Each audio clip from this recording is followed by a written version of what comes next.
ladies and gentlemen, thank you very much. And as the world moves on, Yes.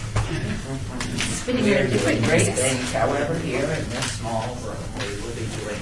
We have a Quorum. yes, forum. Okay. Are we in compliance with the open meeting law? Yes, we are. We're hooked up? Okay. Public comment during this portion. Are we doing public comment? It's a, Okay, so open meeting, a portion of the agenda must be limited to matters on the agenda for action if you wish to be heard.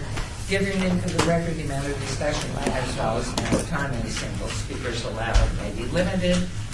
We'll move on to agenda 4. I guess that's the sequence. Excuse me, Mayor, could we please do roll call? My favorite part. Chair Goodman, Yes. Member Coffin, Member Barlow, excuse, Member Brown, excuse, Member Bryan, Here. Member Stoldall, Here. Member Arnold, Here. Member Helton, here, Member Feldman, Here. Member Pike, excuse, Member Simmons, Here. and you do have a, thank you. Thank you very much. And did the excused, Ricky Barlow, do we know where Councilman Barlow is right now? I haven't received anything. You know that. I don't know. He has maybe watch this, you know, they get together. Okay. Our wonderful strategic planner is here. I know you've been on the phone, Deborah Campbell. So she's going to lead us through this session. And Esther? Yes. Good morning. Here's Hannah Brown. Hi, Hannah. This piece is for later. Yes, at the Okay. end of it. And just real quick, I've got all sorts of goodies, a toaster if you need a toasted bagel this morning, fruit, coffee, juice, and the restroom is just right out the door, so. Are you suggesting that food might necessitate a quick trip to the restaurant? I just like to cover all bases.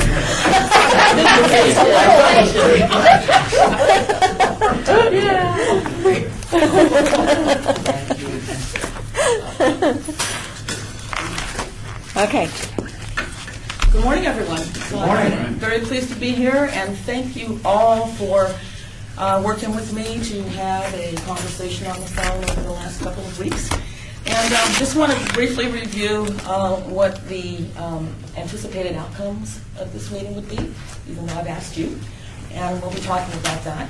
So what we'd like to do is to come out of today's session with a draft, the first draft strategic plan for the Centennial Commission. And I'm not going to do too much talking up front to not influence you, but what I put together, and it's being passed around right now, is a summary of all of the interviews that I did.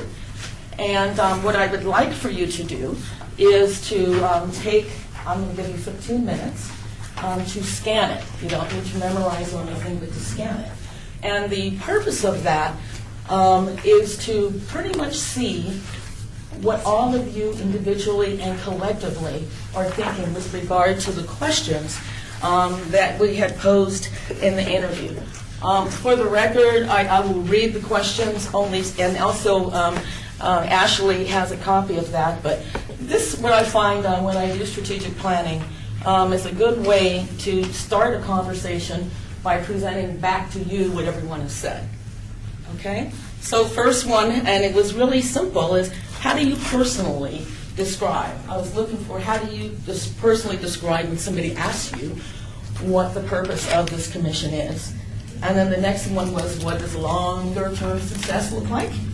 The next one, how do you suggest that this commission measure success? Next question, question number 4, how would you translate that into a vision? And it'll be interesting as you look through these comments. Moving forward, next one, how do you feel the commission could be more proactive versus reactive regarding how the funds are ultimately invested?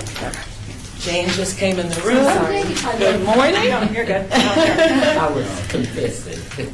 And what would be helpful in your decision making I always like to, instead of, try to flip it the other way, instead of perceived complaints or what's wrong, flip it the other way, what is working for you? I think you have one of those for Jane. I could pass them around where they're going. And Esther, I think you're going to be happy to hear what's working for everybody. And then finally, in the last two, what could be better? What would be an optimum outcome of this planning process during the 4 hours that we have in the room today? Okay? So I want to make sure that we meet your reasonable expectations of a 4-hour discussion. And then if you had any additional comments. So with that, I'm going to be quiet. And at 5 minutes to 9, or before, if I see people looking up, I will ask you a few questions. And it's going to be, initially, think about, without processing, what's top of mind after reading this. And I will list that, and then we'll start grouping and prioritizing. One question. Yes. I counted 10 dots. There are 11 or 12 of us. Well, I was missing. There you go. I was in your office on the time of the emergency meeting at the time of the scheduled phone call. Okay. So Those are my choices in here. Okay. Anybody else? Everyone else I talked with. Just get an email better at some point. Oh, God, Mom, it's, oh. No, the election's over. Your input. I'm gonna have to separate the two of you. I forgot. But we will all have a chance to participate in this conversation and collectively come up with the outline of a strategic plan for this commission. Thank you.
Am I sure?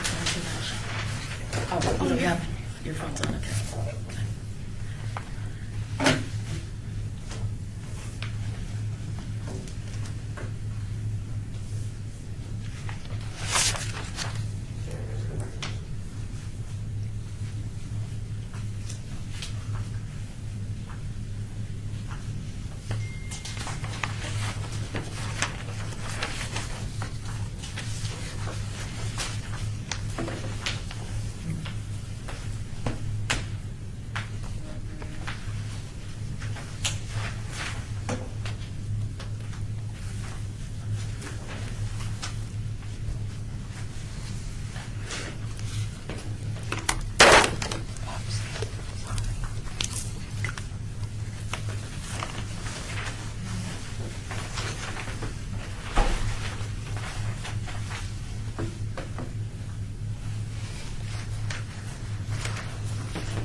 Let's grab the other table and pull it up. Sit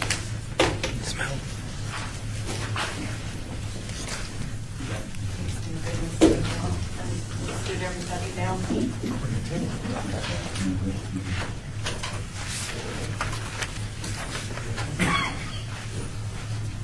I'm gonna unfunnel Wayne. Huh? Unfunnel Wayne. No problem. Yep.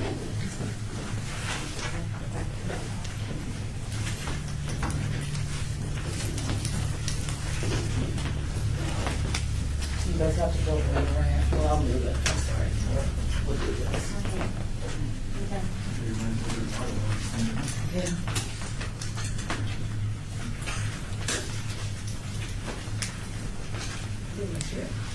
Yeah. And I'll open it that way.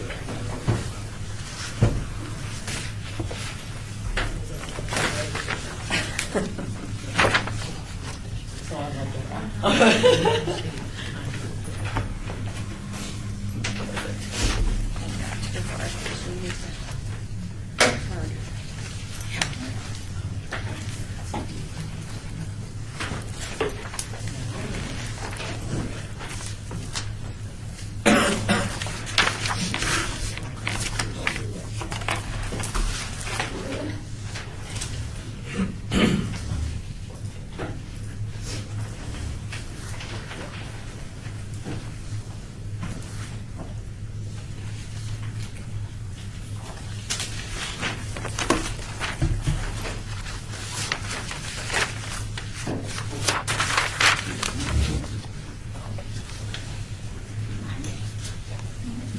Are you moving?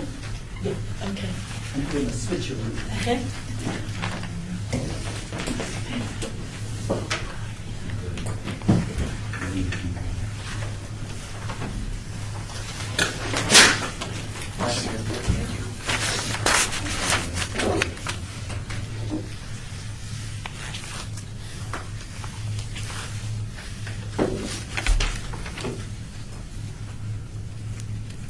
Got some speed readers in the room. That's great. So we'll hold on 5 minutes and then we'll start a discussion. I can see where buckets came from. Do you think if Hillary Clinton had said buckets of deplorables instead of baskets of deplorables, she would have had a better chance? I think we don't want to think about that. Somebody buckets on the ground. That's not my word, though. Everything you see comes directly from these interviews. I had to pull my old reporting skills back together. Right? What years were you on TV? Oh, boy. In this town, 1981 until, let me see, when did that come off? Rachel, I have to go by my daughter, right? I She was know. born in 95. So 81 to 93. That takes it way back. Yeah. I know. I was I can tell I was Stefan who 25 said that one, years 'cause he's young been when I saying came it to for the town. last 6 years. And it was my second television job. The first one was in Chico, California, the North State Time has passed. Farm Bureau, Peaches and Almonds. But I had fun here. Especially when you're 25 and single. Yeah. Yeah. When I did, right?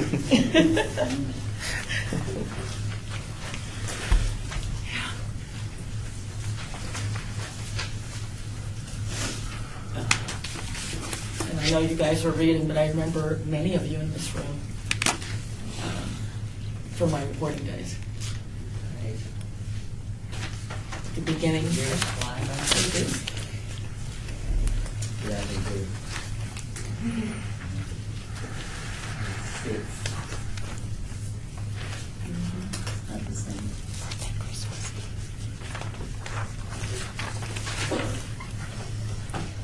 I'm just waiting for a couple more people to look up when you're done, and then we will get started. You're fine, you're fine. Okay, Bob, yeah. Nobody has. This is fun. Everything's fun. Everything's fun. Sweets.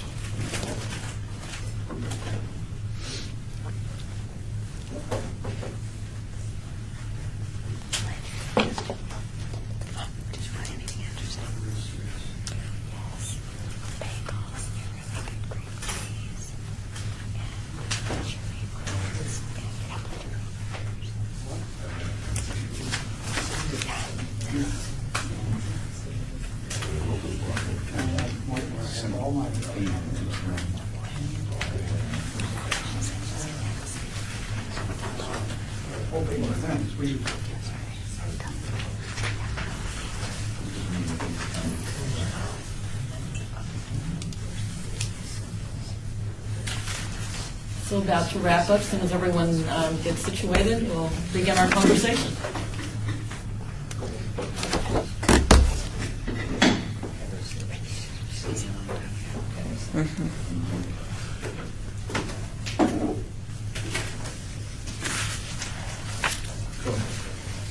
You sure?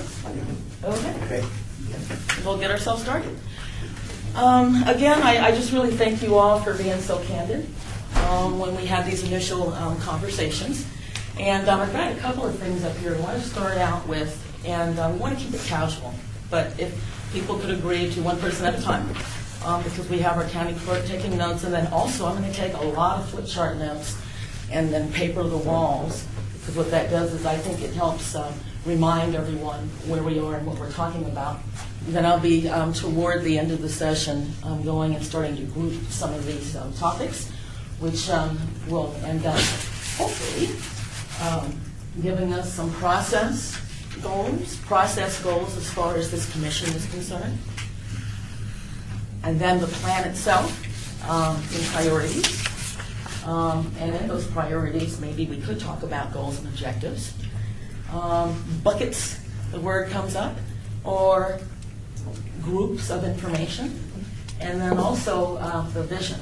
Now, I like to start with all of this because what I found over time, the vision presents itself as we go through the conversation versus starting the other way around. Is everybody kind of good with that? Okay.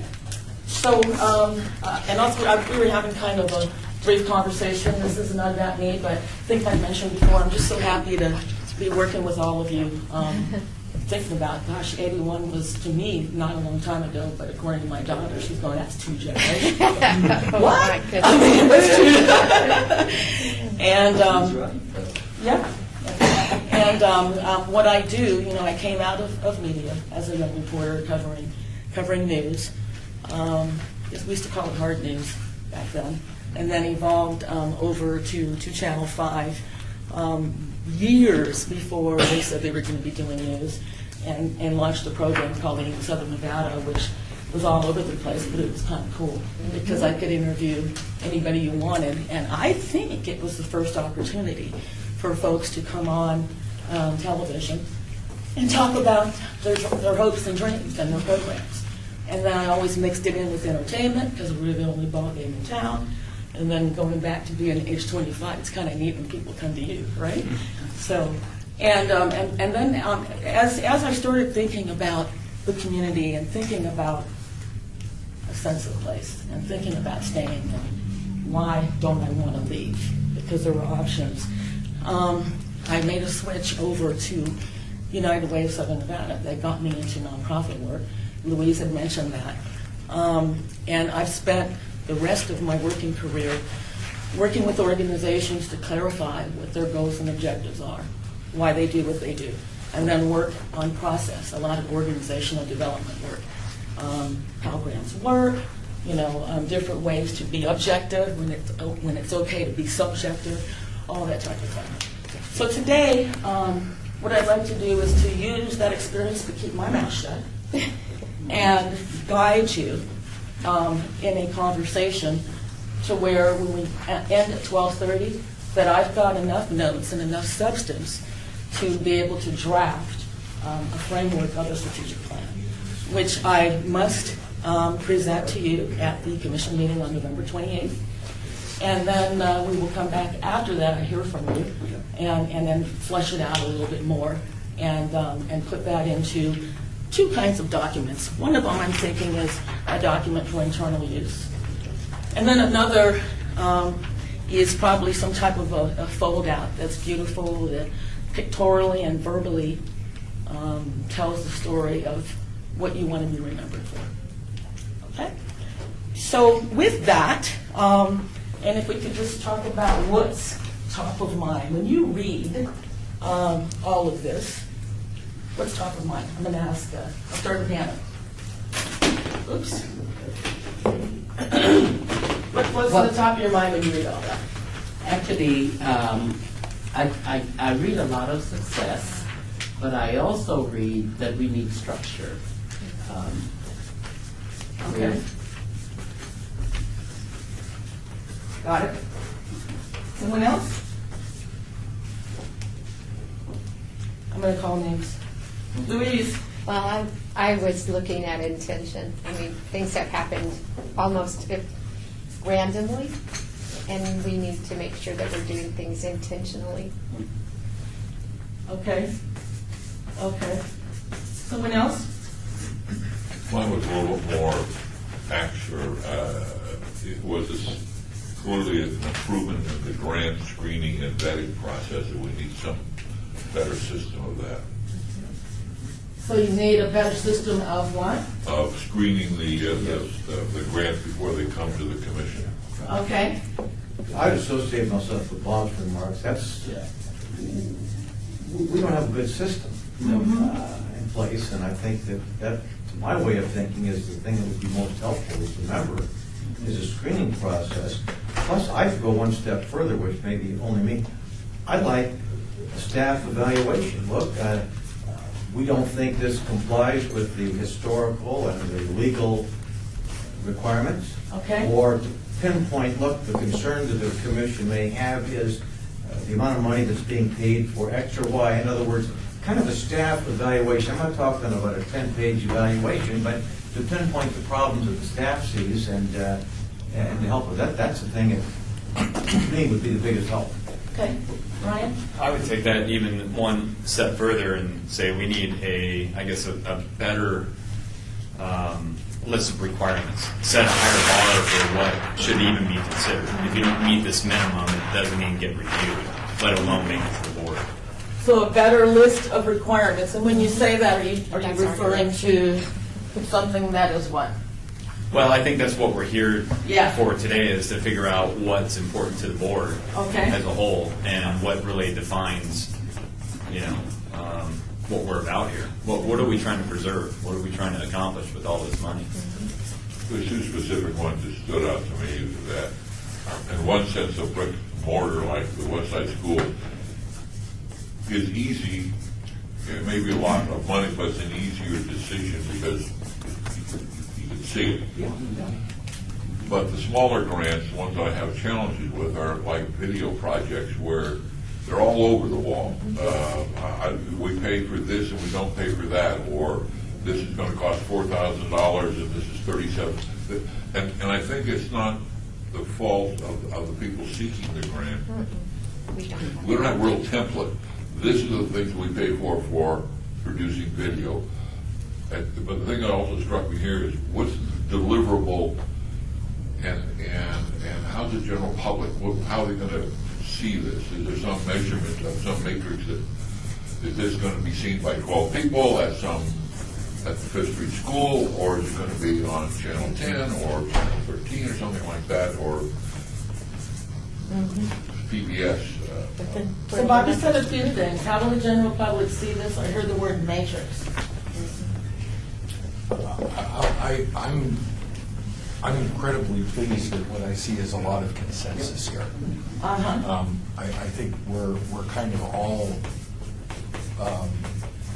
floating around some very similar ideas.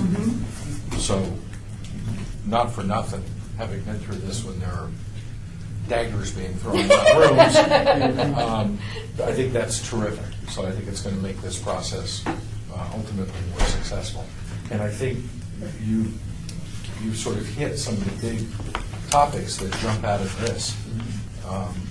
One of which is, it's about process, kind of under that rubric of process. It sounds like we ourselves need to define better what we're looking for. And then we need to have a process that meets those that meets those defined objectives, and that staff helps us meet those defined objectives by screening. I've heard the word screening quite a bit. The proposals that we get.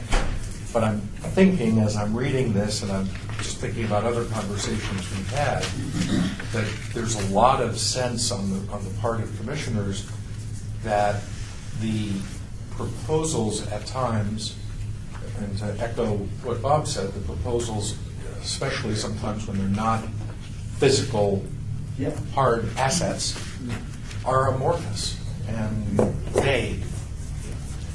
Not that I'm not saying that any of them are bad. I'm just saying that to us, trying to evaluate them, we're having a hard time getting our arms around what's worthy and what isn't. And I think in part it's because I think we're all sort of saying we ourselves haven't set the definitive objectives clearly enough. So you said, and they're amorphous? You're going to hit me hard on trying to have a spell. Sorry. I got it. The proposals seem vague because we ourselves haven't said, here's what we're looking at. And to your point, I think what we've allowed ourselves to be pushed into a space where we feel that we're saying no to the person and not the project. And we've got to be able to say no to the project. If it isn't something that's meaningful, that's going to have a historical value, we've got to be able to say no. And I think by allowing staff to vet these, they don't even come before us. I think we need to recognize when we're using the word staff, we're talking about Esther. Yeah, she was probably sitting there going, what are you talking about? Her stomach's probably jumping. No, because I totally agree. I just want you to keep something in mind, because we've had this conversation before. Staff recommendations, vetting them, or letting you guys be the ones to vet them. So I've had that conflicting information over the past couple of years. Staff shouldn't look at them. It's up to the board to determine, are you funding it or not? So let every proposal come before the board. So this actually will help me too. That's also why we need this requirement. Yeah, absolutely. If that's the direction we're going to go, it needs to be very definitive. Yes. What bar are we setting? And Which I think is a lot to do with when we're doing the buckets and setting our priorities, that it may require several of us to be in subcommittees to decide about this bucket, what we want to see, what we don't want to see. So it really is a filtering process that is already predetermined. Right. Doesn't rely on you. I've got a question with regard to, go ahead. The challenge is that we have to have a very specific filter, so it doesn't look like it's subjective to the person that gets denied or doesn't make it to the board. It really has to be almost a checklist. And here's why it's not going to go to the board, because you didn't meet the following requirements, or we don't fund a party where alcohol is served, or whatever. Whatever it is. So that you really need more. If the staff is going to do it, we need to create that sort of checklist filter. And then I wanted to add something with regard to staff, because we're going to come back around that. Is it fair to ask that we not worry about how staff is going to find the time? And we, if you come up with a process, then we can talk about your resources? Well, I'm waiting for the part where we ask Esther to step out so we can actually have a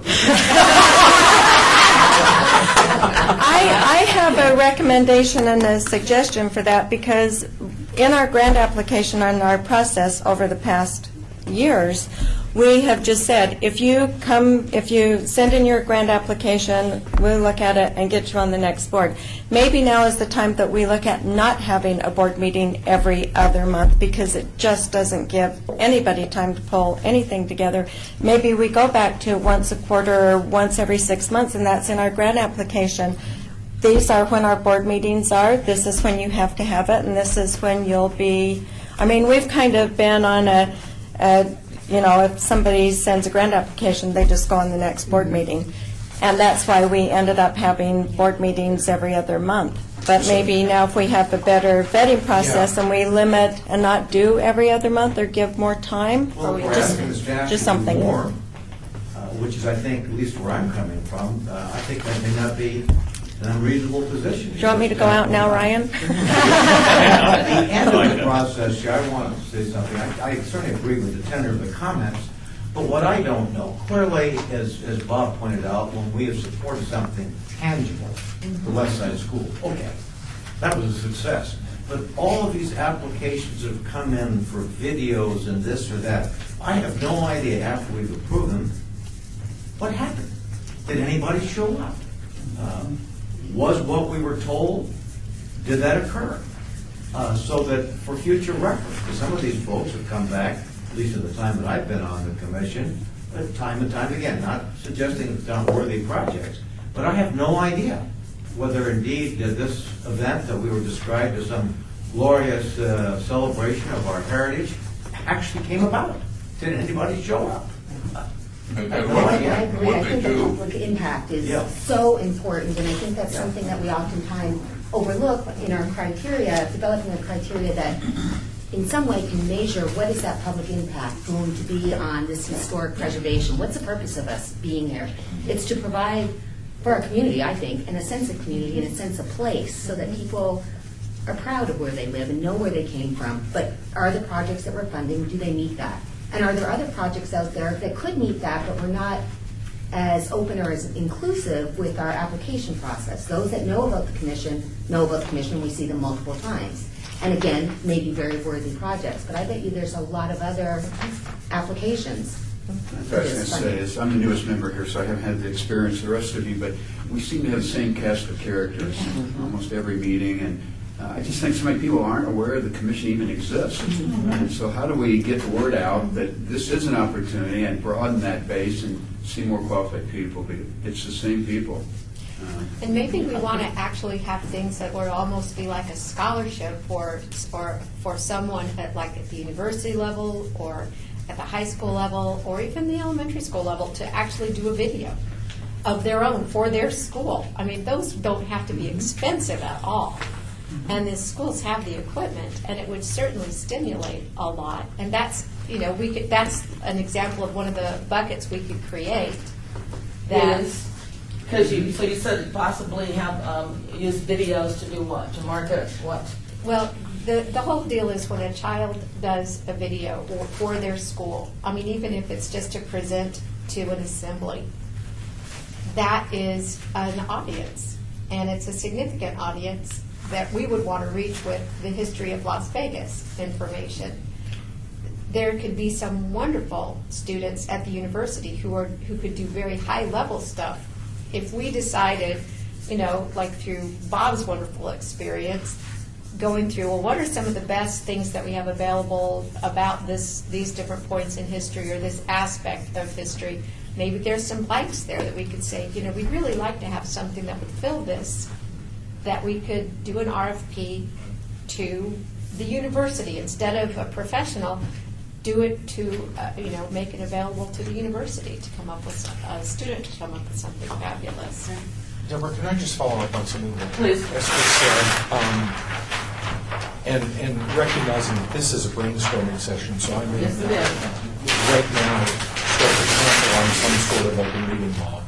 But what I think I'm hearing is notionally the idea of an executive committee or a workshop kind of structure whereby as proposals come in, there's a smaller subset of us that have an opportunity to review, discuss. I'm seeing Terry looking at this, trying to think about how this could work. But I'm not, to be clear, and for the record, not trying to avoid public involvement at all. Trying to advance a more thoughtful discussion about the proposal so it's not entirely on Esther's shoulders. But there's been some kind of discussion. And I think a lot of us who are on boards have this kind of setup where an executive committee, or in some cases it's a personnel committee or a finance committee, but they do work in advance. And then it's taken to the full board. so that everything is reviewed. To your point, Esther, everything gets reviewed. There is no filter that dismisses anything from public review. But when it comes through with that recommendation, as the senator is suggesting, I think it will have had the opportunity for a more fulsome vetting before it gets on board. There can be a staff recommendation because it may very well be that it violates something and it's just not going to happen. And then there might even be whatever we're going to call it, a workshop, executive committee recommendation, and then it's discussed at the full board level.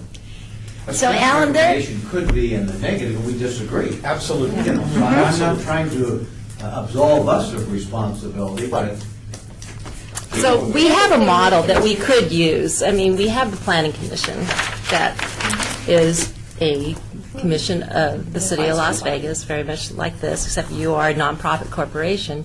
But as applications come through to the planning department, staff vets it very thoroughly. And when the item goes before the planning commission, there's a whole staff report that tells you everything about this particular application, the pros and cons, and staff recommendation. And that's just a model that, there can be like a, agenda staff report on an item. We thought about doing that a few years ago, but we don't have the staff. Well, and that's the point, and that's why what I'm raising is where some subset of the members participate in this. So it isn't Esther just alone, or you and Esther alone. And I'm not saying it because I don't trust your judgment. I'm saying it because I wouldn't trust them. I'm saying it because I think think we do have, through the council, and especially wards 1, 3, and 5, which is the heart of the city, we have staff, and all of you know Zach, who has taken over Trish Truesdale's spot, very bright, very knowledgeable about what's going on, and perhaps as part of the team, it would depend on, councilmen on either side of me, the workload on their staff. But I think that keeps the vetting process closer in, knowing the community, and then reporting back to you, but as handled. So I don't know how much time you're looking at, but I think that might be some good things. Well, one way we could budget things too, though, is by buckets. So we don't have to make, let's just say that we took let's say we come up with these specific buckets and we do an RFP for historic building concepts, and that happens in March. And then in June, we're going to look at books, videos, and art projects. And then in the fall, we're going to look at, we can divide things up and have it and target our money that way and target our attention that way so that we don't dilute our conversation and our considerations. Because when we're having a lot of these discussions in one meeting, we're funding this, and all these huge amounts and small amounts, and it's a little boggling. And I think if we divided it and then had, to Alan's point, sort of a subset of commissioners who maybe are a subcommittee that reviews the historic buildings. Maybe somebody, another little group is the one that looks at in advance, not making any decisions, but at least previews things from a different bucket's perspective. And again, this allows for us to have a little bit more information. Somebody on the board or on the commissioner level will have some more in-depth knowledge about the projects that are coming before the commission during that particular time. And this way we're holding meetings purposefully, Yes. strategically, and we're preparing ourselves. So next month we're going to be discussing these kinds of things. These are some of the things we're going to be looking at. What would you like to know in advance before we make that decision? Yeah, I like that. Maybe once we get those buckets, then we can look who would be the best to be on it. Because if we're looking at at buildings or land purchase or anything bricks and mortar, then maybe we get a EUD staff member Yes. to sit on that committee to help us, because they know that. Now, And let's pretend we got $1 So million let's clarify, a year. yeah. Yeah. Are you suggesting out of these 4 categories, we're going to give $200,000 to films and In some, budget things in some way, that way, yes. And that's my idea about the buckets, so that way, when you're I think we found the bucket strategically. list, by the way. Yes, my bucket list is to be, that is on my bucket list, to be called the bucket lady. So, but what I'm thinking of is that would allow us to be more strategic. It's not like we can't, as a board, if we budget to these buckets, it's not like we as a board can't change our mind if something fabulous comes up and we need to move money from one place to another, but it allows us to strategically consider what we want and go out to the community and look for it. There's one more model that we really need to take a look at, and that's the state's Commission on Cultural Affairs. What you've served on for how many bazillions of years? It gets, but again, somebody said that one of the great things about this group is it's very public and very open. There are no deals behind. Everything is just open and the good and the bad. But it's the same thing with the Commission on Cultural Affairs. It gets $1 million to $3 million a year from the state legislature, but strictly bricks and mortar. Staff goes through, and they meet twice or 3 times a year. Applications are due in October, between October and March. The staff vets every one of them, and the commission gets the staff's report, like the planning commission. Things that are not in here, things that maybe avoid the entire thing, but it's still left up to the commission to say, you fix this and come back, or can you update us on that? So there's some real benefit, at least for that, to see how they vet. And Rebecca Palmer, who's head of SHPO, State Historic Preservation Office, was more than happy to discuss the process. is that do they just do bricks and mortar for the entire state? So anybody in the state of Nevada can apply for And so the folks come to the public meeting.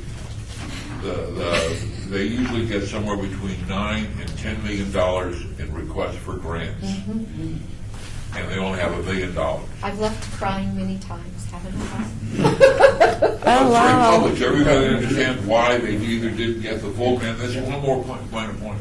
I think we need to establish somewhere, are we the full grantees on all these projects, or are we going to be, is there matching money? Exactly. Are we I going to agree. Yeah. Absolutely. Yeah, because if they don't have any skin in the game, then it's not, I think there should be matching. Absolutely. Yeah, I think what Terry was suggesting in terms of using the planning commission analogy could form the basis of the matrix. Okay. Does it comply with the requirements of NRS, whatever it happens to be? The other point that I would make, Louise, with all deference to your comment, I would be reluctant to allocate money by category. I mean, each year, it seems to me, since I've been on the commission, there are some projects that really seem compelling other than, if we're going to say, hypothetically, $400,000 for video, No. or $200,000, that suggested, wow, Yeah, very we better, small. there's a bucket of money there, Yeah. we'd rather apply this year, and I'm not sure, I just offer that as a respectful observation that I'm not sure I would live in by category, that. Does anybody else have any thoughts on that? I absolutely hear your concern. So what I'm saying isn't necessarily to disagree, but I think we're all in search of greater structure. Yeah. And I think that's where that idea is coming from. And to my mind, Senator, if there were 2 things present, then it would make this idea of budget more acceptable. Number one, that it is not hard and fast, but that we would have, say, a target of up to, or just a target of approximately X for hard assets or real estate, X for public events, and X for books, videos, and art. Okay?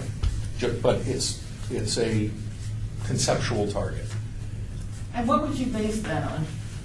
Up front? I suspect we would base it on the discussion and debate about what we believe the relative value of each of those buckets is to the overall commission. And that would be my thought about it. What I wanted to get to as to where you were going with this is, I think if our objectives were more clearly defined, now what we're saying to the public is not we have $50,000 for videos, but rather we have $50,000 up to $50,000 or around $50,000 that we may consider granting if you have a project that meets these 5 or 6 objectives. And we may decide to grant none of it. Well, if I could add what I'm hearing everybody say, it sounds like we need objective guidelines.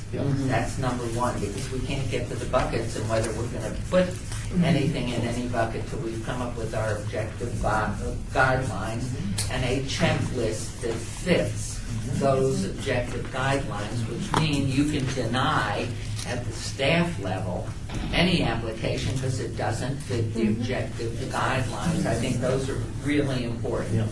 The amount of money will come later if, in fact, as we get to that bucket list down there. The other thing that I'm hearing loud and clear is measurable follow-ups. If you expect something to happen, you have to inspect it. You cannot just throw out there and say, here's this money, if nobody's going to follow up. And to whom does that responsibility fall? Who will be following up? I know we've done that with the visual improvement grants the city makes, and with the other one, the Quick Start, was a follow-up to make sure they were using their money for the purposes that the money was designated. The other piece that I heard loud and clear, and it's in your report too, is the marketing.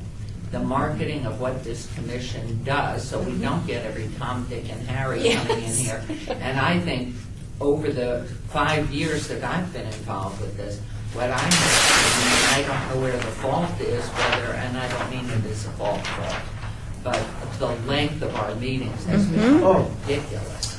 And so if in fact they're screened according to the objective guidelines right up front, then they can't come. There needs to be a time that's set, in my opinion, you deliver to this commission. You have exactly, 10 minutes, and that's it. You're done.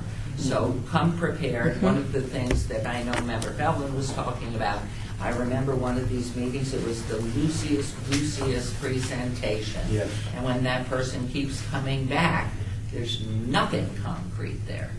And so for us to do it, the objective guidelines are critical first. I mean, you have to go to the top of the mountain first and then work your way down so that we end up at this level. And I think everything in your report that you did through your conversations and everything that's been repeated here is that checklist and the priorities and then the amount of money and then the duration when we expect things to be done. Let me suggest that may I? what we're talking Go ahead, about and is then a Bob. reactive model. Okay. Reactive, in other words, we look at these kinds of things. Totally agree with you, Mayor, and at the tenor of the conversation, I think we're generally kind of talking about the same thing. And Alan, I'm moving a little bit more in your direction. I haven't completely embraced the cause, but I like what you're talking about. Anyway, but one of the questions, should this commission solely rely upon those that come to us? Exactly. Or should we Exactly. originate that? Look, we're all about town here. We all have active schedules. We're not in a Trappist order. We're out on the street talking with people. And should we think about maybe we have some priorities that would meet the criteria, of course? Yes. And I don't think that's occurred, at least in my time. Correct. That's exactly where I'd like to chip in. Yes. Okay. And that's Bob, right? I was interested in talking about it because, if I could, I've heard, first of all, Hannah had the toughest assignment. She was asked first by the teacher. I know. She came up with a good thing. She came up with the word structure.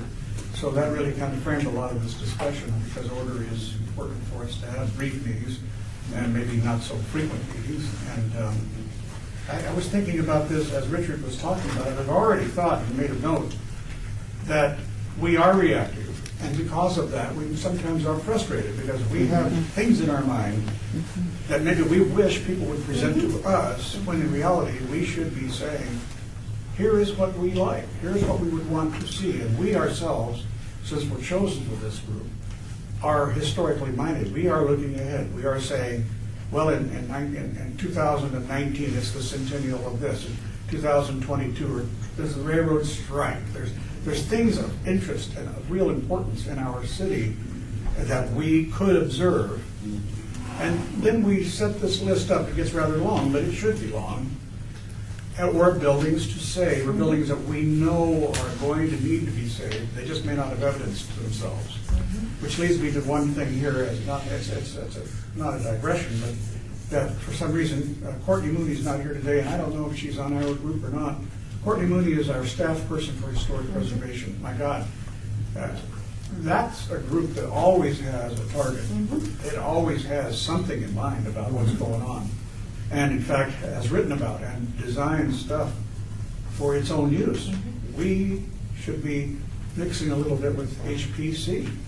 HPC. For that reason, This is the preservation commission. Okay. if we only had Courtney involved with us as an additional staff person, then we would also be able to hear from her about the Lincoln Hotel is 107 years old down there, the Lincoln/Vickery Hotel, no one knows the real name, and it's in danger of being destroyed. Demolished. And it is, as a matter of fact, 4 blocks south of Fremont, the oldest standing building in town. So you have that kind of thing. So then how you get out there, how do you know how to ask for specific projects? Then the marketing of the commission plays into this, because you say, look, we're here. Here's what we do. And here's what we want to see. Now, we wouldn't, to me, exclude stuff we didn't want to see because we don't know what's out there. But we try to bring some order to our lives by getting some satisfaction of seeing things that we think are overlooked or are really just in desperate need of saving or memorializing. So I like actually the video stuff because I just don't know how much to spend on it. But I like the video stuff because it stays and it's permanent. Think about it. The Boulder Dam video, Boulder Dam movie from 1933 or 4, it's still out there. Yeah. The things that have been done, contemporary stuff is done better now, and it's more archivable. It lasts longer. So if you finance something like that, it's going to last a lot longer and reach a larger audience. And if we had, just to take off on that, Bob, and I apologize for interrupting, but to my mind, it would be fabulous to have either a website or someplace that it's all viewable, so that you can access it. So all of our archives we're creating, and then it'll allow us to say, oh, well, this is wonderful. We followed it all the way to here, and then we have this big gap.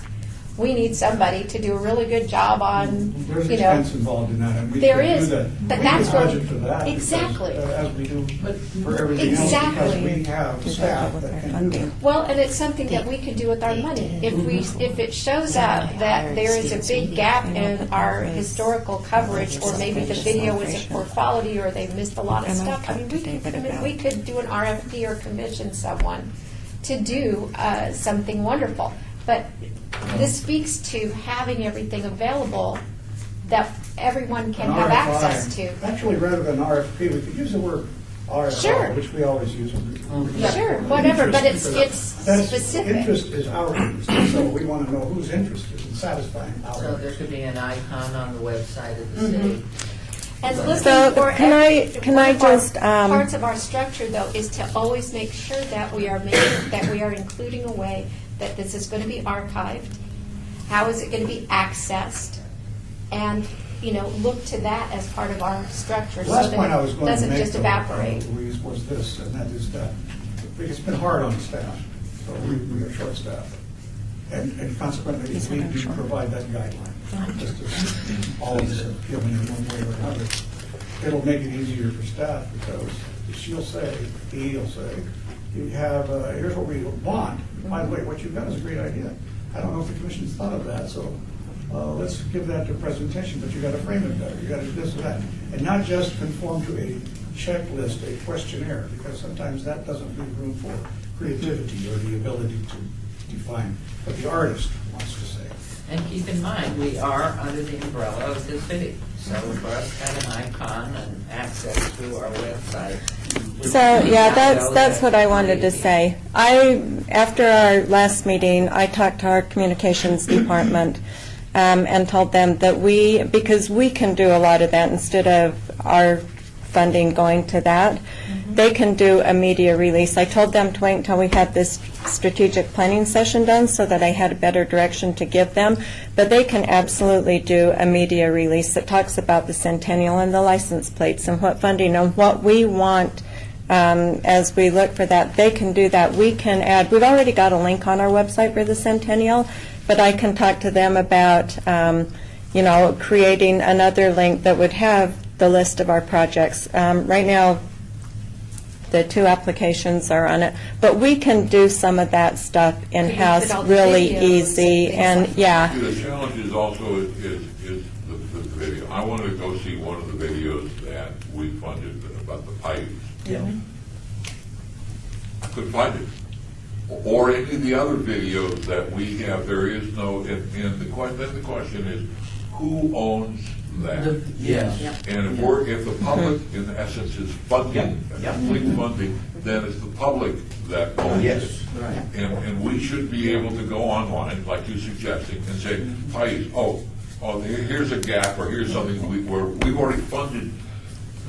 We've already funded the Moulin Rouge video project 15 times. We're not going to fund that anymore. Deborah, that's critical. Excuse me for interrupting, but the ownership is a critical piece to the objectives, and that is so critical because we have just let that slide entirely away from us. I need to pause for a minute so I can go back to make sure I understand. So first question, though, as far as ownership, I set up soft projects is what I put there. Is that a policy that needs to be developed, Terry? Yes. Yes, I think the only time we and the public not having access to it. I think the only time we've really addressed it is when we had to develop a policy for real estate acquisitions. Other than that, we've relied.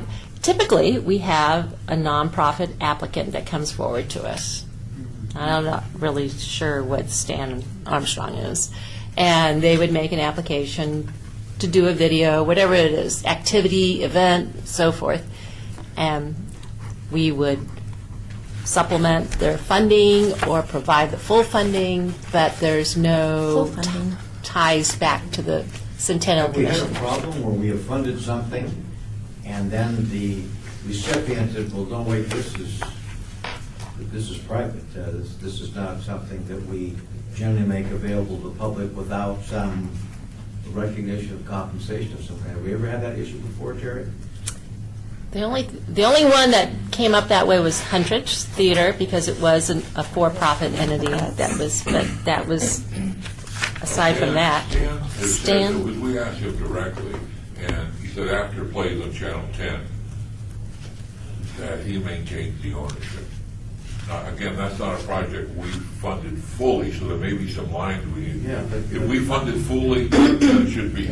Well, or even if it's partial, part of our Well, that's understanding what is I- that it's going to be yeah. available on the Invested city's money. That's the website. policy that we need. You need that. But this is, So that's an this action is- step. Well, Yeah. and, Yeah, It we're paying is. 50%, he's paying 50%. But this is- That troubles me. and see, this points out, though, that there are these technical aspects of all of these different buckets. Yeah.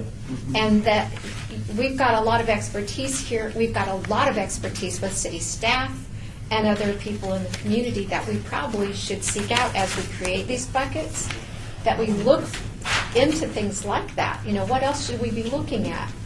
This probably rises higher as a guideline. Well, what It I was does. going to say is, I think Terry and whoever else was involved on your side, I think did a magnificent job in creating the guidelines and template for real estate. Yeah. I think what we're hearing is we need the same thing now For everything else. for everything else. And Deborah, I think if I might, we could add one more piece to the major subjects, which might be, and I don't know what the right word is, but listening, it's the marketing of what we're doing in the commission. It's either marketing and communication. Because if we have a website, somebody's got to respond to the question. Somebody's got to be charged with that interactivity of all of this, so I don't know where. I just added it over there, Okay. and I'll organize it. I've got a thought, too, that I wanted to clarify. So we were talking about, do we need a policy? And I just wrote down soft projects. Because you have one for the real estate or bricks and mortar. But then someone started talking about higher level, you were about technical. Maybe we need to take a look at all the technical aspects of what we do. What does that mean? For me, the technical aspects has been touched on, which is a recurring theme, and that's identifying what we as a commission plan to look at as real substantive projects. Going back to that checklist, having the ability to say this meets the criteria of our vision and mission as to who we are as a commission, and if it does not, then they need to basically fall within the parameters of the goals and objectives of who we are as a commission, number one. Secondly, after we establish that definitive checklist, one thought that goes to my head is that this has to be the most progressive board in the city of Las Vegas. We have the ability to do something that no other entity has done or are doing, and that's wrap our arms around historic preservation. For a city that's known or a state that's known for implosion, we are an entity that has really taken the bull by the horn and putting our arms around historic preservation. I think that's wonderful because of the rich history of what Las Vegas and what the state of Nevada has been to the entire world. And so we have to basically really celebrate that and not allow our commission to be watered down by some of the more questionable projects that we've funded in the past. I think, in my opinion, we need to get back to really being that pure process where, although we're historic preservation in policy, we still have the opportunity of being the voice of what's to come into the future, what's coming into the future, because through technology, which creates the innovation of the old meeting the new, going back to the hundreds, as far as keeping that historic value, but allowing for new innovative ideas and entertainment to come into venues such as that. The West Side School, the repurposing. Yes, it was a school, but having the ability to have new tech services and new programs inside of that historic place is the old meeting the new. And this body has the ability to embody all of that, encompass all of that moving into the future. And so we, I believe, can't get to that point until we clearly define who we are as a commission.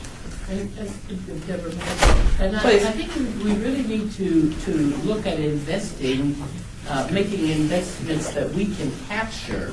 We've invested in facilities that, if you ask, well, where did that money go? What value did the commission get from investing in the, and we have no idea. And it, whether it be $15,000, $20,000 or whatever, we need to be able to wrap our arms around it and know that money was used for the purpose that it was intended. And we don't have enough follow-up on that to know that if you invested $20,000 in whatever I said I was going to do with that money, then the follow-up is not there for me to be able to prove to you that money went where it was intended. I'm envisioning these things that we're talking about now under the umbrella of the checklist, which we could brainstorm. But Louise? Well, and just And Ryan. speaking to that too, Ken, it would be so cool if we had, just like, this is where our archive, we really need to build some way of an accessible archive, a searchable, accessible archive. And we can, the videos are kind of an easy thing. Right. But it's almost like some of these other projects, we could actually create a map that's online that would say, we funded this, we can go see it here. And we funded have to this. see those outcomes. Exactly, because it's not collected for us. We have an Excel spreadsheet right now. That's what we have. Right. And we need to flesh out what, the funding decisions we've made so that we can have something to show for them. Exactly. Jane, what do you, actually first is You're trying to skip me. Ryan? You don't get to say it again. I guess what I keep hearing is that we have really one staff member, and that's not even full-time because you have a lot of other job duties. Do we need to back this thing up and actually look at funding some support staff? We're coming up with a job description first before. But everything we're talking about here is it's going to take a lot more time from some level of staff. I love the idea of having some sort of repository for all of our videos, and having staff vet all the applications based on whatever criteria we come up with and giving us an actual staff report. All of that is going to take a lot of effort, and I just don't think we're in a position right now to do that based on all of your other, duties. So I offer up the question: do we need to explore that idea of actually budgeting more for support staff? Let me just really put it along that one real quick. Yes. And that is that we mentioned Courtney Mooney. Courtney Mooney on the Historic Preservation Commission. We have money that comes from this group. Gives us $75,000 a year to fund projects. We're not spending it all because Courtney does not have the time to vet all these. And once we go out and we do a survey, so she's already up to here. And there are other projects that we would like to be able to do. Finish the survey on the Huntridge, or finish the survey on this particular thing, that in many ways ties into what the city is doing, the Planning Commission, the development. So there is a lot of connection, I agree with the Mayor, between HPC, the Courtney Mooney, and what Esther does. But they're both up to here. Yeah, let me just say, when we looked at redoing the grant applications, and we separated, right, we've got the bricks and mortar and the general grants, Courtney and I, and Bob Stodall, worked very closely. I work really close with Courtney, but I can only get so much of Courtney's time too. Courtney, on occasion, will look at some of the grant applications and give me some of her thoughts if it's something more towards her side of the house, but she doesn't have the time either. But so I've tried to get Courtney and use her as much. I just promoted a staff person, so I do have one other full-time staff person that could help, when it comes to writing or doing some of the administrative stuff. So I do have one other body under me now that would help. But Commissioner Barlow's point was, I'm going to hear that again. This is a very special, the fact that the city of Las Vegas has this commission to preserve its history, and it is, do we need a restructure of that relationship? That's what I was going to ask you. And bring them together in somehow, but this is a unique situation, and we need to celebrate that in some way and not be splintered all over the place.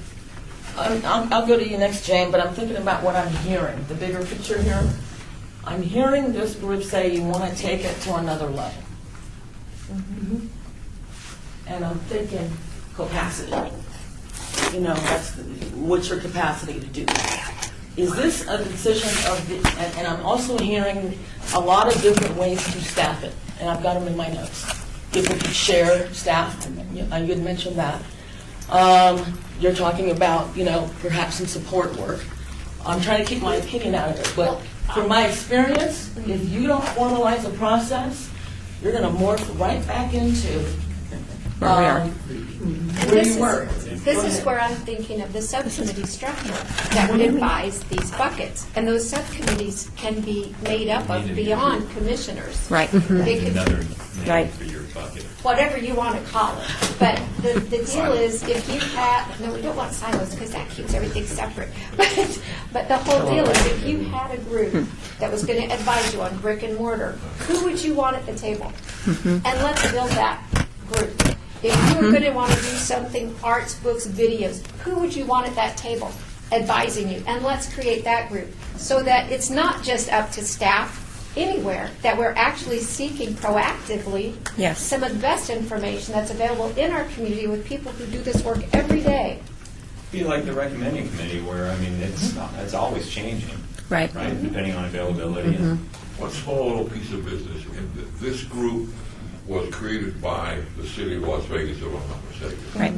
This group was the, more or less, the executive committee of a very large, like 36-person committee. Well, we are the executive. And then, you are, and you ended up becoming incorporated as a nonprofit. However, I can honestly tell you, because I was there back in the Stacey Allsbrook days, Yes. one of those long meetings we would have at Cashman. Oh, yes.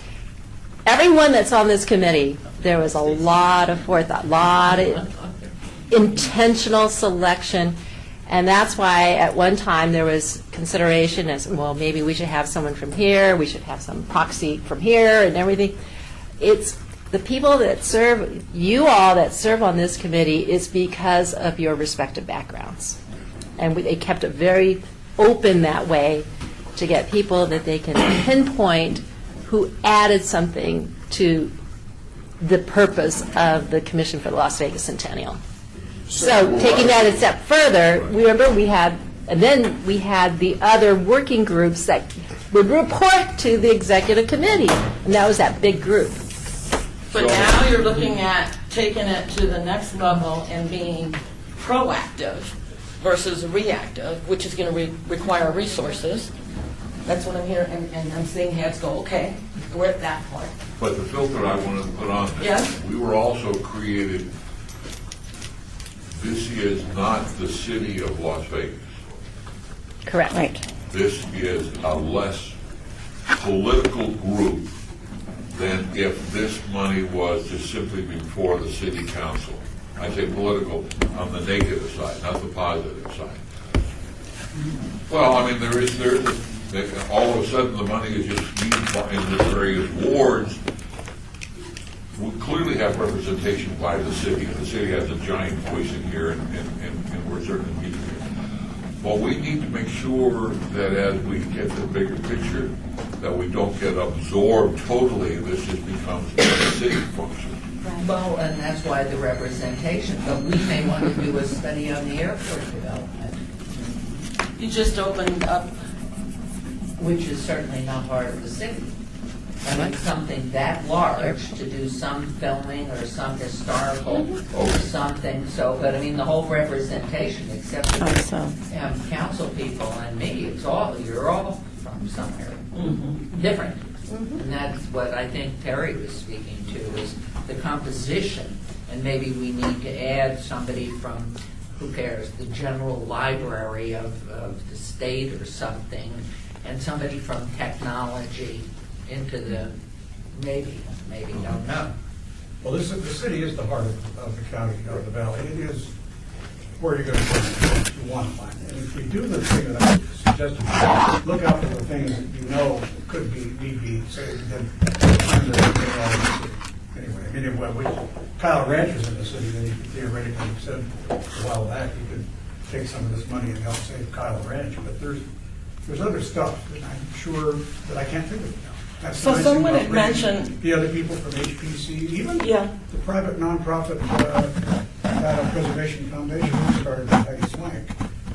Maybe, instead of her just coming to us for grants on stuff, maybe she also ought to be, maybe we ought to co-opt her and bring her in on this stuff. Because she is actively seeking things that need to be saved, and that's important. Anyway, the bricks and mortar we want to save. The bricks and mortar we want to save are in the city. You know, the chairman of the Preserve Valley. And the thing that would be good is if we create the budget and the timeline, an annual timeline, so we're not giving away money all the time Right. for bricks and mortar, that we develop a plan for how we do it over the course of a year, so we don't wait until we see who brings what to the table, that we actually develop something proactively. I'm in favor of considering new things, but what I'm hearing sounds to me extraordinarily complex and potentially bureaucratic. I think we need to guard against that. I'm not suggesting that the status quo is perfect, we ought not to change it, but boy, as I'm hearing about this and that, it sounds to me like, boy, this may be getting extraordinarily complicated and bureaucratic for us, and I just think we need to guard against that. The Commission on And with Social that- Affairs is made up of a member of the humanities, member of the library system, a member of the museum system, a member of the arts council. So the committee itself already has those folks rather than creating a whole bureaucratic group that then reports to. And then I kind of lean toward where you're going. So I'm hearing a few things, because you do have, people appointed for diverse purposes. We also talked about, having committee meetings. Are you also saying maybe to integrate some of these subject matter experts or complementary organizations into the vetting process through the committees? You mean through a subcommittee? Are we limited in any way in terms of the number of people who can serve on this? So either they're on the commission or on the committee? With board members. We're limited? Yeah. By ordinance or by statute? By bylaws, or by articles. By ordinance. I believe. So, if we chose to enlarge it, rather than another subcommittee of a subcommittee that's going to report to the subcommittee. We could enlarge, if we chose to do so, to include some of those areas that we think might be helpful to us in making the decision-making process. Well, doesn't the chair have the ability to appoint, if we feel we need a subcommittee, let's say, we want to look into saving the victory. Doesn't under our bylaws, the mayor have the ability to create a committee? We did with the subcommittee on this whole strategic plan. Yep. Absolutely right. Yep. So we already have the process, in a sense, if we find the need to say either that, or let's take a look whether or not we want to fund the Huntridge. It's available, by the way, for $4 million. So you want to explore what? Bringing people in as needed, or getting people on the commission? Well, to me, we're doing the strategic planning thing right up front. We've never done anything like this before. It's one thing to decide our priorities, create the buckets, and even create a budget, but if we don't think about it in advance, we're missing a real opportunity to inform all of ourselves by us not having to learn all at once, by really targeting that learning. To target a group of us to say, okay, go and find out all the cool stuff that you can and bring back to us about what you would do with that money. And the same thing with the group that would be looking at the marketing pieces or the archiving pieces or the video books and art pieces. However we decide these buckets, not necessarily in perpetuity, but at least to inform how we would go forward in this more intentional way. Because all of us here see the need to do that. This would just be that next step that would really give us quality input for all of us to make those decisions. What we might need to do is go back to what Terry did so nicely for us, this piece of paper, which is the Centennial Commission policy, the statutorial authority, the composition of our board, and its purpose. Those are the highest or deepest roots to this commission, and go simplistically to that first, and then go down, because it does say very clearly here, to be used to pay for projects relating to the commemoration of the history of the city of Las Vegas. And so if we look at the statutorial authority, the composition of what this board is, are we at the right place? And then our purpose. Oh, there it is. Statute. Very good. Did you three-hole punch it in the future? Zach, there's two hands. I'm looking over here.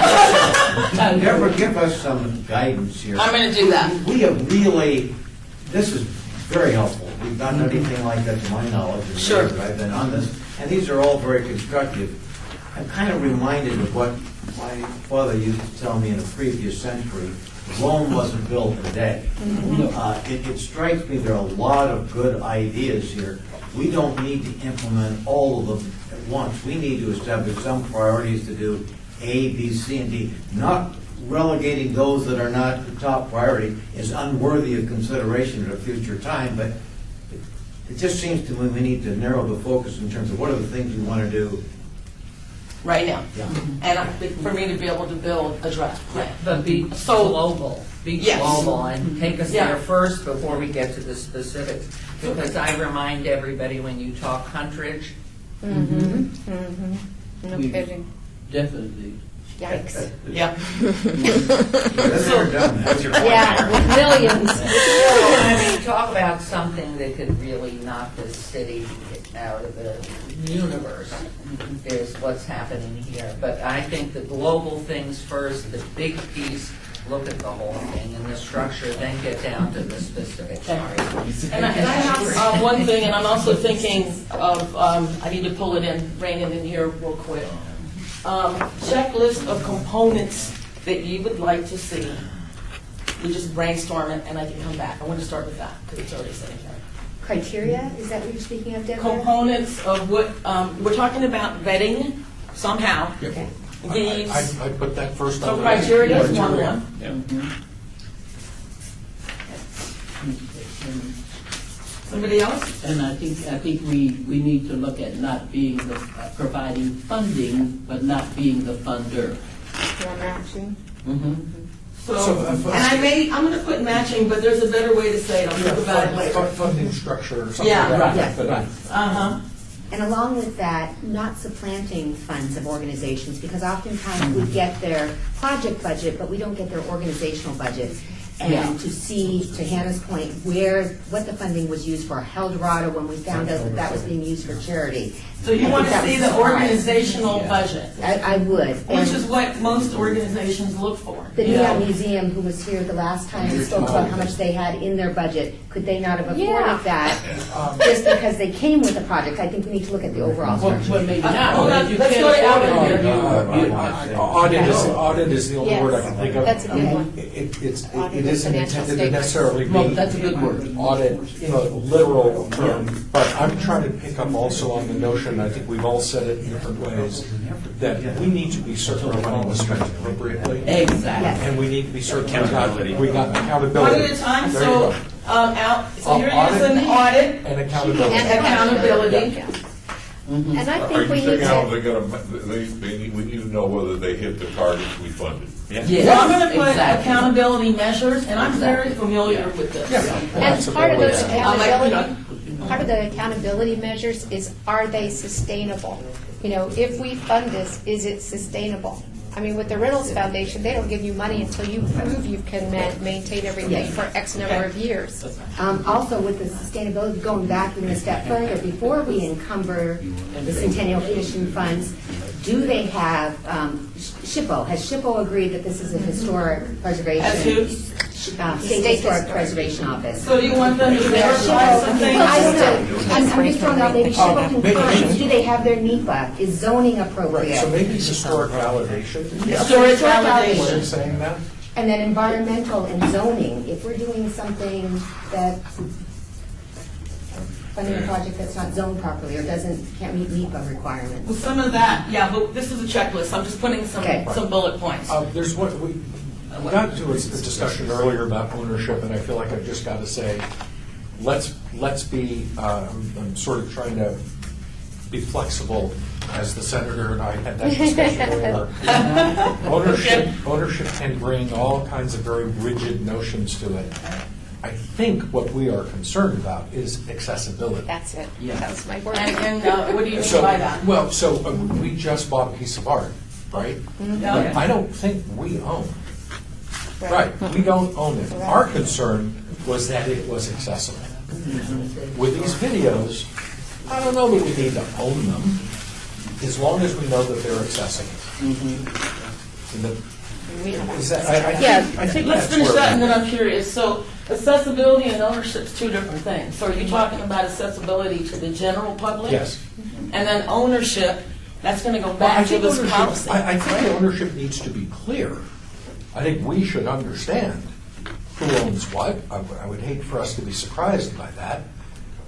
But I wouldn't want that to be the line in the sand, because I think our objective is about making things accessible to the public. Right, although if we're gonna fund a project 100%, I would lean more toward a public domain ownership rather than somebody else who could go resell it and.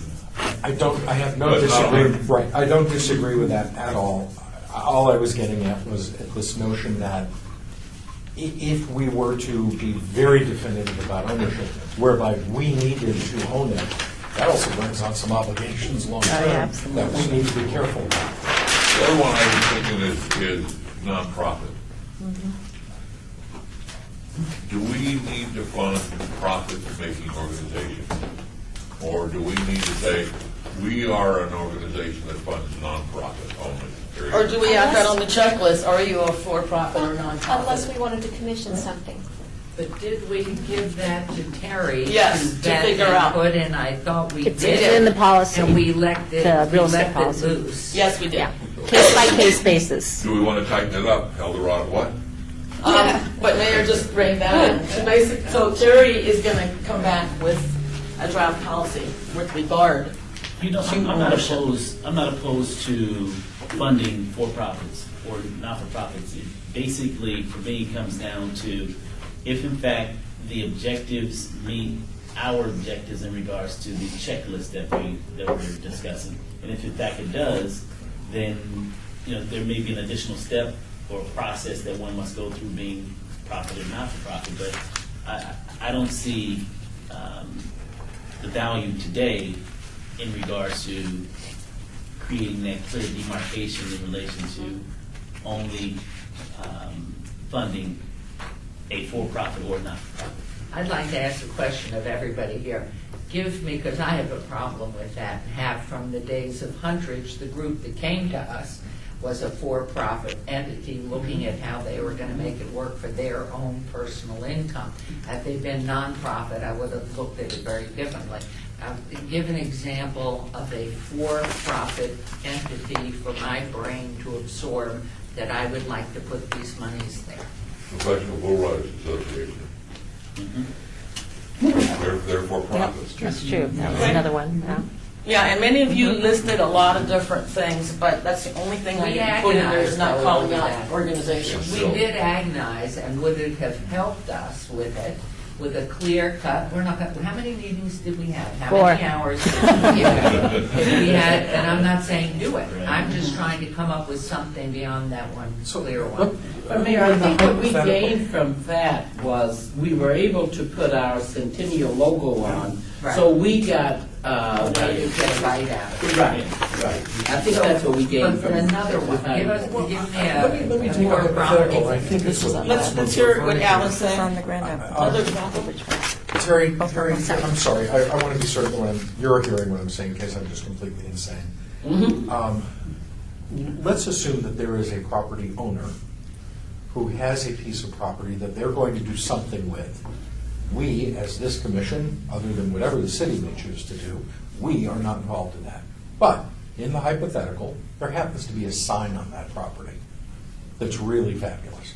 And they come to us saying, look, if you can give us X, we'll redo the sign. If you can't, it's going away. It no longer has any relevance to what we're doing. It's not about, it used to be a dry cleaner and we're not going to be a dry cleaner anymore, whatever. Now, this gets to the notion of both for-profit and ownership, right? It's their sign. And what we would be doing would be preserving something. We just had someone, the last meeting was talking about a Blue Angel. And I don't know what that property is becoming, but let's assume, God forbid, it's becoming a strip mall. But you have the chance to preserve the sign. The hundred would not be here if there were not covenants for public funds that went into the hundred. So if we are going to give money to a profit-making organization, there need to be some strings, some ropes attached to it. The Department of the Interior now has, it's a 50-year covenant on certain hundreds of thousands or whatever. So there's some models out there that if you're going to take public money, you're going to preserve that structure for 10 years, 20 years, whatever. Well, I'd like to give the example of the Moulin Rouge, because that's all that's really left. Your exact example. Who owns that? That sign It will be, I don't know, but I know we have somebody that's been living now several times. independent that is part of a larger for-profit corporation that might be interested in acting rights, that might be interested in investing in it once the receivership has been removed. I can't wait. So that issue, then does the commission own the sign in your mind?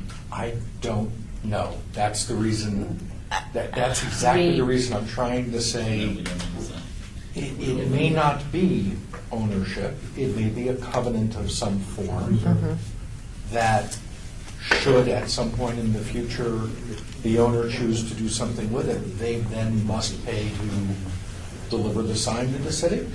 I don't know.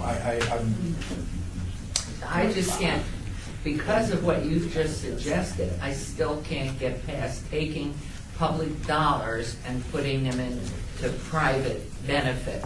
This separates a piece out, but to me, public dollars need to be in the nonprofit, which is why I had the problem, not with the 100, but with the group that came in front of us, because, and so, I mean, it's just, I have a hard time. What you're suggesting, I can see a separation, because we're not going to be giving it necessarily for absorption into the pocketbooks of private ownership of the entity.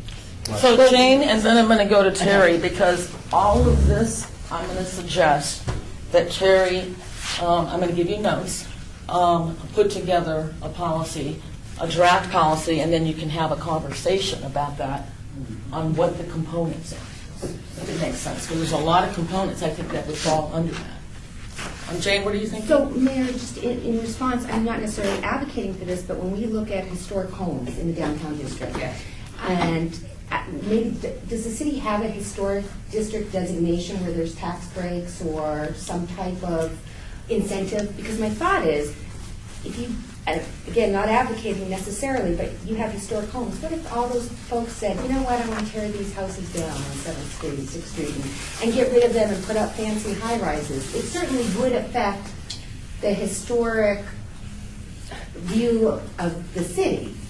I don't think anyone would like to see that. I don't know that it's this commission's responsibility to subsidize or to fund the upkeep of some of those areas, but looking at it from a broader perspective, without funding some of those private, if you will, are we meeting our total goals? And again, I don't know that we've identified what our vision is to date yet. And we're But doing it's your whole block area. So we just designated with Heidi Swank an area of Southridge is a historic something, the area. Does that protect the home? No. It's just All a it does desert. is do its best to maintain the appearance of the neighborhood for as long as possible by having some control over any changes in the appearance of homes. But even within a historic district, you've got non-conforming homes that were built later or had been substantially changed before it became a historic district. And so it's amorphous. Yes. Did I spell it right? It's hard. So it's not clearly defined, and yet the person, if it burns, of course, you don't want to have a situation where it becomes so bureaucratically tight that all of a sudden the house disappears in fire as opposed to. Did we ever give any money to, let's say, Chicago Joe's that could qualify as a historic something? Now, there's a perfect instance. Would the commission, to preserve something there, that restaurant, give, and is it because it's been designated a national historic monument or whatever? Maybe that's where we have to go with this. And that goes back to our checklist or the list of components. Because I just can't see putting public dollars in somebody's gain, personal gain for their business unless we can separate it out that the piece we're giving to then is no longer part of that. There had been a discussion. We do it almost every other meeting. What is that? Through the VIP and the Quick Start. It's the same process. It's the same public money where we basically But not for the license plate. Those are Well, state, yeah, but it's yeah, public What I'm dollars, saying you're is public right. dollars in relation to everything outside of the building, whether it be a signage, pavement, stucco. That's a broad area of redevelopment, which Right. is elimination of blight. That's really what Where the redevelopment is. Well, I get Yeah. that, but I'm saying in relation to, is that when we talk about public dollars, we utilize those public dollars for that specific purpose, just as we use the license plate dollars for a specific purpose in relation to the historic value and nature and historic purposes. So, really for me, what it comes down to is for we as a commission to clearly define, and this is where Terry is going to be very critical in this sense as far as helping us to clearly define and mold and refine who we are, right? And then we can play within those boundaries as to say whether or not that not-for-profit or for-profit qualify, because it may be a point to where the not-for-profit not only qualify for some of the grant fundings because they don't meet the necessary. They're in the trying to CVIP and the Quick Start. There is a recapture. There is a way to recapture the monies if they don't comply for like 5 years. So they put a lien on the property, an easement on the property, and it stays there and clouds their property. Right. And so does CDBG in regards to the affordability period. So we could Same do somewhat thing. the same process in relation to. So we're getting way Okay, in the weeds, very everybody. technical. I've got to do I that. just, all right, just. So I'm gonna do a timeout. Promise Okay. at some point. That, I think over the years I've raised a lot of money for nonprofits. I've always had to prove that that money went into the community and not for personal use. I I've think always that's had to critical to prove this that. commission. And I've raised a lot of money over the years for nonprofits because that's what I can tell you that this board, because the bulk of the applications that have come in have been from nonprofit organizations. And we have, at a minimum, required them to put the money, it's a reimbursement basis, and we ask for their acknowledgement on any materials, brochures, press releases, and so forth. And that's really about it in terms of accountability, what we, but for the Hold on. for the for-profits, the one being the Huntridge and PBR, just through the process that we went through, maybe it was an organic process, we put more criteria on PBR as to what they were supposed to deliver for the $300,000, which is basically the same $300,000 that we would give to the Elks. But we had a laundry list that we came up with things they had to do to prove up that they were doing something for So the city of Las moving Vegas. forward, thinking about where we are now and where we're going.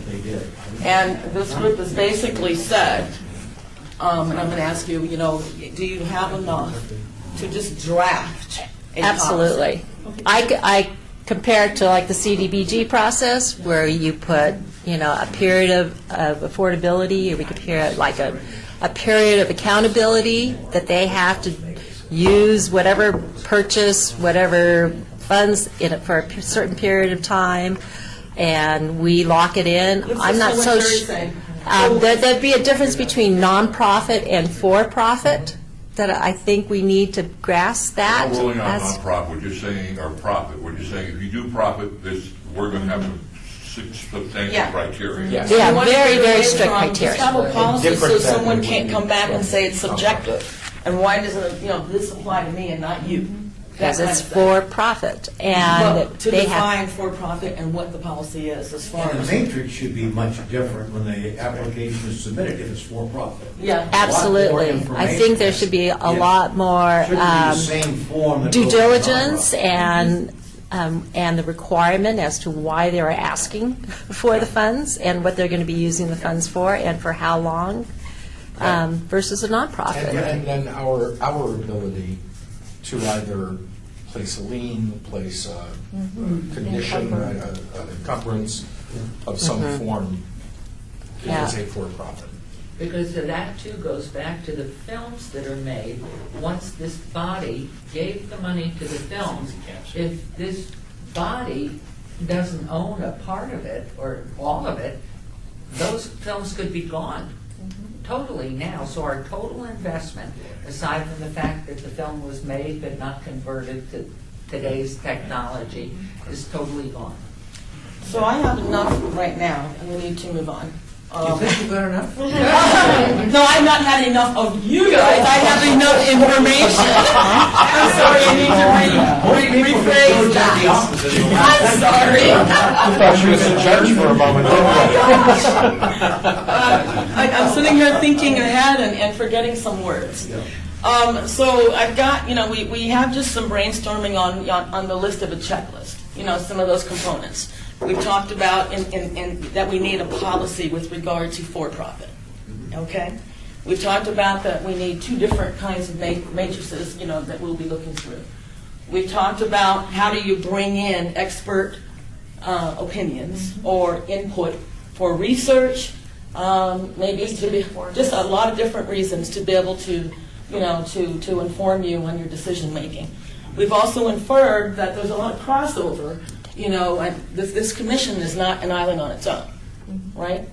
Redevelopment, cultural preservation, all of that's involved. So I'll figure out a way to capture that, and I think what I'm hearing you say is to be proactive as far as getting either developing relationships or getting information from folks that are already in that business.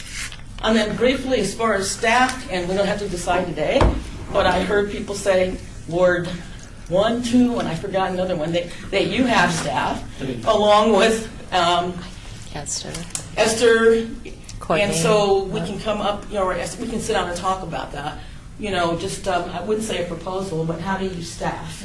Either if it's through committees that do vetting before it comes to you guys. But I think I heard consensus that no more reactive.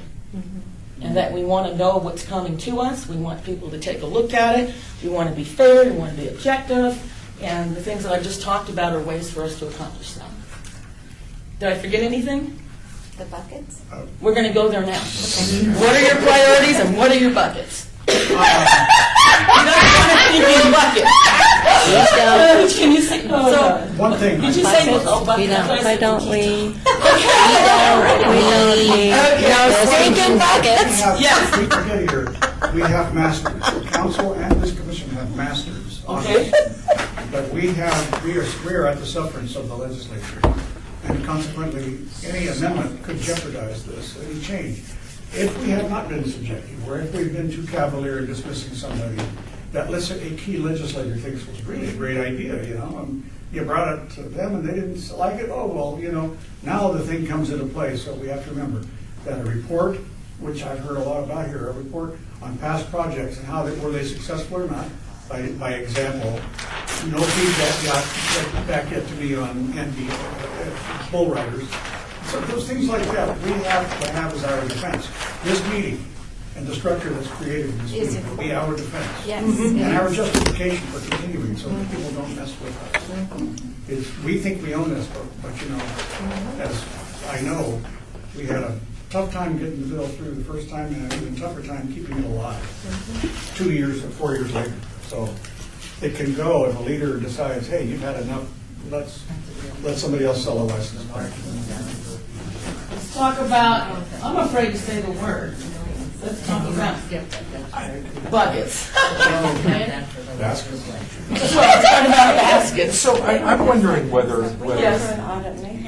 in response to what the councilman is referring to, if the notion of buckets is feeling either overly prescriptive or overly restrictive, maybe a different way of saying it is we should clarify our priorities. Yeah, right here. Because that certainly comes through here. I appreciate, I don't share the concern about buckets. I think that actually provides clarity, and I get it. But I think that part of the problem has been that we haven't prioritized, and so we do come to meetings and we have 10 video projects and $1 million for something. It's just jarring. It's absolutely jarring. Because we haven't had the opportunity to say, okay, our priority is going to be preservation of structures, the redevelopment of neighborhoods, whatever it is, whatever that's going to end up being. There we can get very focused. And by the way, we're also going to do some videos because it's important that we do, oral history, visual history. The challenge I have is What do you do? Well, I'm on the City of Las Vegas Historic Preservation, or the City of Las Vegas Centennial Commission. Oh, well, what do you do? First thing I say is, well, we saved West Side School. I get all pumped up about it, because it's an easy one to say. And then I say, well, what else have we saved? And then the question is, are we going to focus, in my mind, all of our energy on major projects that we can all be proud of, and then we forget about the things that you just said, the oral histories and the other smaller projects. We could just say, we're going to go buy the 100, we're going to go buy the Victory Hotel, we're going to go do all these big projects that we can all be proud of and point to, because they're structured. Well, I have a suggestion. We can brainstorm, and then you're going to see themes, and I can draw circles around them as far as priorities. Or we take a break. Do you want one? Yeah. 10 minutes. Who prepared this? 10:30. Who prepared this? So 10:30. But we, That's how they do it. Is it complete? we'll talk about it. They're really Yes, good. ma'am. Yeah, well, we should be too. Good to see you as always. Then why do we advance Do you pass these out? Huh? Do you pass these Oh, out? That was we a won't little ever do that again. So we're in recess, correct? Now, we are in recess, I guess, For 10 minutes, yes. For the 10 minutes? Yes. You don't have Esther, but you got One everybody there, else. they move when you call them. It's very difficult to register.